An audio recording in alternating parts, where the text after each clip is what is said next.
Jonatan, thank you for joining me in this interview about Israel and Palestine, the war that's been going on in the Middle East. Before I ask you my questions, I would like to know, how does this conflict affect you and what's your background? How this conflict affects me, it affects me a lot. It affects me, it affects my family, it affects all my Jewish friends. It's extremely tough to be around the pro-Palestinian demonstration where they shout. It feels like they're shouting at me and angrily, and I don't think I'm wrong. I feel fortunate that they don't know who I am, because if I walked by a demonstration and they knew that I was pro-Israel, that I was Jonathan, who sometimes talk in the media pro-Israel, and they would shout at me, or they would be very, very angry at me, or maybe they would somehow attack. And since October 7th, with the horrible murderers and rapes by Hamas, I have been in some kind of, you could say, some kind of trauma, some kind of being yanked out of your everyday. And there is like a pillow of sorrow and sadness since then. I feel like I see the same with all of my family and all my friends. Luckily, none of my friends, none of my loved ones have been killed or raped or taken prisoner by Hamas. But everyone I know has someone they know. I have friends and family who are in the army and are serving um, in Gaza. I am so proud of what they're doing. So to come to my background, I am a Zionist. I'm staunchly pro-Israel.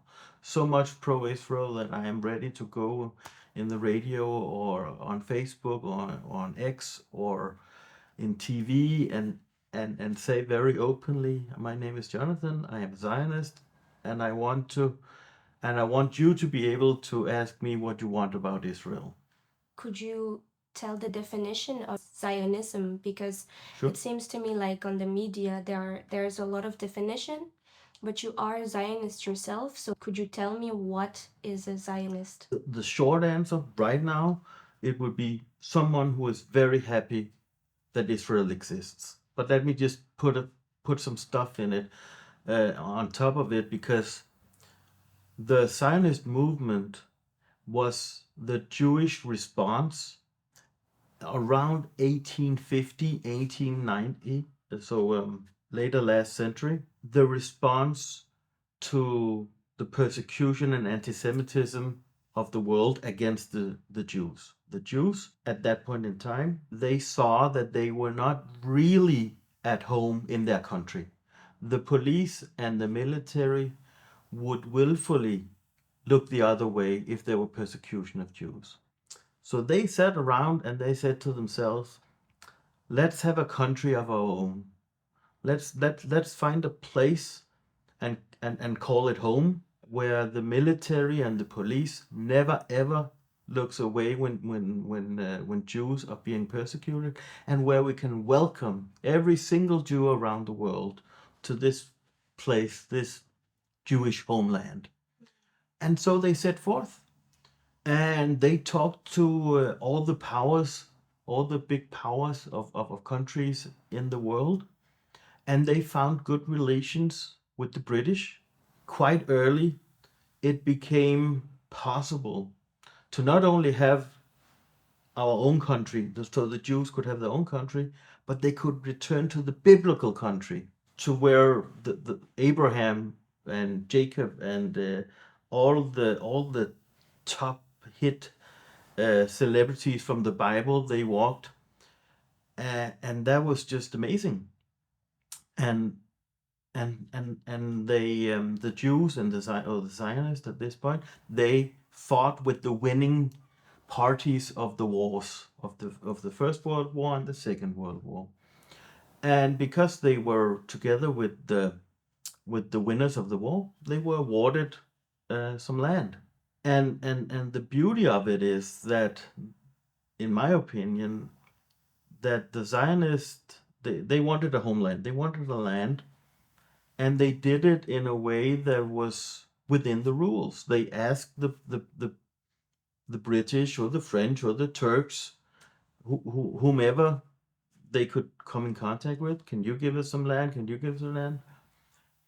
When it became possible, when there was an opening to come to the Middle East, to where Israel is today, they bought land there, and then in 1948 they voted in the UN that the Jews were allowed to have this piece of land, and I think that is a very nice way to form a country. Every other country in the world is carved out in wars and blood. So now we have a country of our own. Now the Zionism worked. They won. There is an Israel. And there is a rule that if you are Jew, you can always come to Israel and get citizenship. There's always a safe haven for me and my family. I like that a lot. I'm very, very proud of what Israel has accomplished. There was almost nothing there. It was a desert. And they built a democracy, a Western, rich, well-functioning state. And Jews from all over the world are living there very, very well. My own family, my father is Israeli, is Jewish. My mother is Danish. My father was born in Iraq, in Baghdad. Now the Jews in Baghdad, they had it better than Europe. So they were not the first to be Zionists. They were not the first to go to Israel. It came later. But Iraq was one of the countries that attacked Israel when it was first founded and lost the war. Israel won, and all the Arabs who had attacked, they lost. So the Iraqis threw out, and all the other Arab nations, they threw out the Jews that were living there, around 500,000 more, and they went to Israel. So the Zionists, they had built a country, very, very young country, very, very poor. They had just won a war, and this is 3 years from Hitler's Holocaust. They had just won a war against all the Arab nations. And then my father, with more than 500,000 Jews from the Arab countries, they came to Israel. And the first thing my father remembers is playing in a refugee camp, because they set up refugee camps. And then they came out in the Israel society and got a house and got jobs. And now I have a family in Israel. Zionists saved my father, saved my family. So I feel like I owe them something. Well, an anti-Zionist, well, that must be someone who wants Israel to be annihilated. This is the standpoint of Hamas, a very violent, in my opinion, standpoint. Today it's also been seen as a very bad thing to be a Zionist. And I feel that is a good starting point for conversation. You were talking a lot about safety, security. Israel is known to have one of the most powerful defense to protect the country, the state. But Hamas was able to breach security on the morning of October the 7th. How did that happen, and why did it take, in your opinion, so long for the military response, for the army? 12 hours before they reached the kibbutzim. How come that happened? I have no idea. And I think a lot of the people responsible won't be responsible once this war is over. This is including Prime Minister Netanyahu. I don't imagine that he can win an election again. No, I don't think anyone imagined that Hamas could get together 1,000 people and a bulldozer and just go in and attack like that. They didn't believe that was likely. And such an attack is very simple. If you have a bulldozer, you pick anywhere in the border, and if you have 1,000 people, you move them there, and they can go in and attack and kill and rape. The war is a place where Israel is thinking about going into the next big city called Rafah in Gaza, where they believe that the rest of the Hamas leadership is staying. let's say they go in to Rafah and they eliminate what leadership there is left of Hamas. How do you, what then? If it's so easy, you can just get a couple of hundred people and a bulldozer, and then you can make an horrendous attack. What kind of defenses, what kind of security, what kind of response does that entail from Israel? That is a very, very difficult question. So I think I can easily understand that they were surprised and that Hamas was able to do the attack. I have no idea why it took 12 hours for them to come and help people. And I don't believe that the people who were responsible are going to be responsible after this war. With the conflict spinning 75 years, featuring terrorist attacks and offensives from Israel, do you think that the fact that Hamas has underground tunnels is making it harder for the Israeli army to fight? Do you think that Israel has a chance to win this war? That is a very, very good question, and the answer is no. There is zero military solution.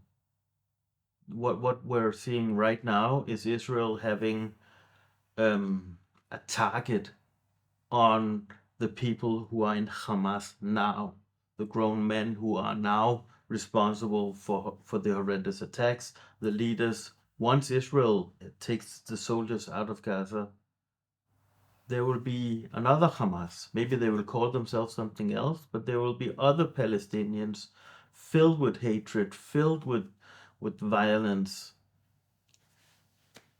and they know exactly what to do now. If they can rebuild the infrastructure, the underground tunnels, and who's going to stop them?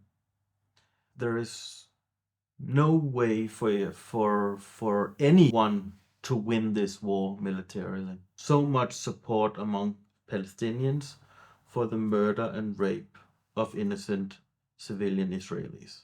That is a big problem. And that is the responsibility of the Palestinians. There has to be someone grown up who takes responsibility and says, not only is it wrong that so many Palestinians have these horrific opinions, not only is it wrong, but it is also hurting Palestinians, the future. This war is hurting the Palestinians the most. Absolutely. They are living a nightmare.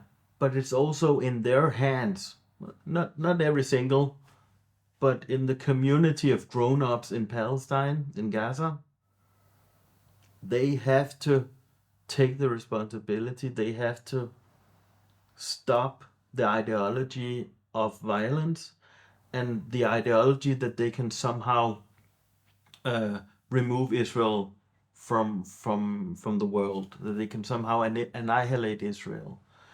They have to find peace in their hearts, and that is how this war is won. And then it's won by both people, by both the Israelis and the Palestinians.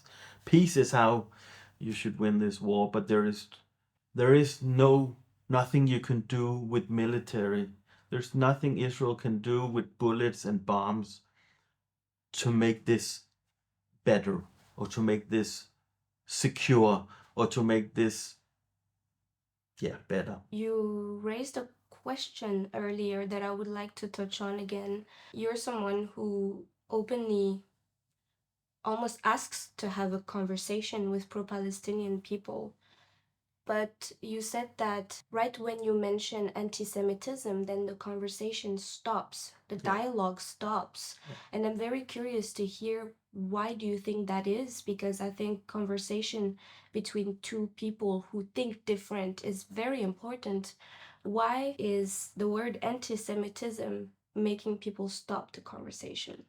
A lot of the hatred and the anger directed towards Israel, a lot of it looks like the anti-Semitism of old days.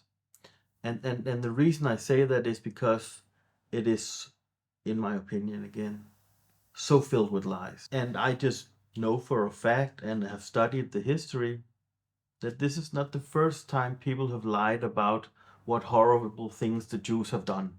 But if I say that to a pro-Palestinian, then I'm saying, basically, I think in their minds, well, they are like the Nazis. And then they don't want to talk to me for good reason. I've just insulted them. So I refrained from going into that discussion. What I do say is that there is so much anger and hatred and so many lies on the pro-Palestinian side, and they should take responsibility to look really closely. Is it true what they're saying or not? And are they motivated by anger and hatred, or are they motivated by love and care for those hurting? And then again, that is mostly the Palestinians. If we started a conversation on how much the Palestinians are suffering and what could we do to alleviate that suffering, we would have a great, good conversation, and we would agree on so many things. But that's not a conversation that most people from the pro-Palestinian side is willing to have. They want to vilify Israel, and they want to do it with lies. They want to accuse Israel wrongfully of genocide, apartheid, fascism, every single of the all of the most horrific things done in the history of the world. All of those crimes they want to accuse Israel of. But if I want a conversation with these people, I can't start by calling them anti-Semites. It's just it's not polite. Why do you think Hamas continues to hold over 100 hostages, even after Israel promised to have a permanent ceasefire after their release? They want a ceasefire so much, but they still hold the hostages. These are people who believe strongly that they will get to heaven and be rewarded by Allah for what they have done. They don't care about the suffering of normal Palestinians. They don't care at all about the suffering of the hostages or the families of the hostages or of normal Israelis. They believe that that God, that Allah smiles at what they are doing and is very happy and will reward them with an eternity in paradise for what they're doing. And then it makes all the sense in the world to fight as hard as you can. And they know how much Israel cares about the hostages. They gave what less than 100, and we gave 1,000 of Palestinian prisoners, terrorists, actual violent people, horrible people. We traded. Israel freed them from the prisons and gave them to Gaza. Hamas knows the Israelis. They know how much Israelis care about life, how much Jews and Israelis value life. And the Israelis also know that Hamas values death, values martyrdom, values dying for this holy jihad cause. Once you understand who these people are, and they are perfectly logical in that sense, and so was ISIS and Al Qaeda. They were all very, very rational people. Once you understand that they firmly believe that Allah wants them to do what they're doing. Recognizing the historical pain between Israel and Palestine, what steps do you think we can do to move forward so that there is peace in that area of the world? Is there hope? Had you asked me the 6th of October, I would have said yes, there's always hope. And I would have said any day now, the Palestinians can find in their hearts that now they want peace more than they want the war to annihilate Israel. And then you can have talks, peace talks, that would end up, and then we would say this is Israel and this is Palestine, and then we would have peace, and then they would be much better times. after 7th of October. I should say the same things to you, but I would be lying. I don't feel that anymore. And that is to be perfectly honest, and I pray that I get the hope back, but I don't have it. I feel that the Palestinians have showed themselves to be such a horrible neighbor. They are the response to this atrocities committed by Hamas has made me lose a lot of hope. And to see that the support for Hamas is so big amongst Palestinians that you even see it here in Copenhagen, where they shout jihad and show direct support for Hamas. Not everyone, but a lot. So many, it's so widespread that it's easy to find Palestinians living in Denmark who are not in. There's no occupation, there's no war, there's nothing. They live here in Copenhagen and they support Hamas, and they say it in the radio, they say it on TV, they say it in the newspaper. And then there are the Palestinians who just won't say that they condemn Hamas. So you have that's a large group of Palestinians in Denmark, but I'm not very hopeful now. I'm not sure I believe it. I'm very sorry to hear that. Yeah, so am I. I'm very sorry to say it. It's heartbreaking, and it is, and it's extremely sad, and it shouldn't be true. And right now, I'm thinking I should have lied to you and say that I am very hopeful, but it wouldn't be true. I am not hopeful. The the distance between Palestinians and Israelis, or Palestinians and Jews, it's so huge. And it's huge also in Denmark. We don't have a conversation, and I see the support for Hamas, and that makes me incredibly sad. Lastly, I would like to ask you if you have something heartfelt you want to share. It's very important to me, and for especially for people who are watching this. The conflict between Israel and Palestinians is what it is. Maybe one day we will have peace. The distance between Muslims in Denmark and Jews in Denmark is so big that is very hurtful for me. And everyone seeing this, I really want to work on that. That is a peace or a hope that I actively pursue and that I actually believe in. I believe that we can have conversation and friendship and be neighbors in Denmark, Muslims and Jews.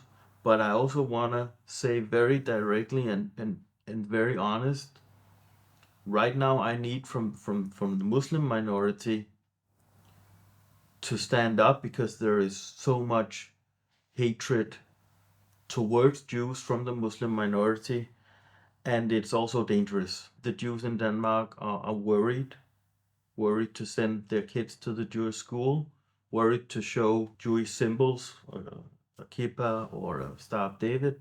This is within our grasp. This is to say that even if you are a Muslim or a Palestinian who supports Hamas, we need to be able to live here in Denmark without being scared of each other. We need to be able to not have the conflict in the Middle East also be a violent conflict here in Denmark.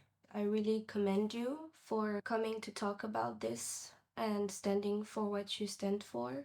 I hope that you will be heard. Thank you for being here. Thank you for having me.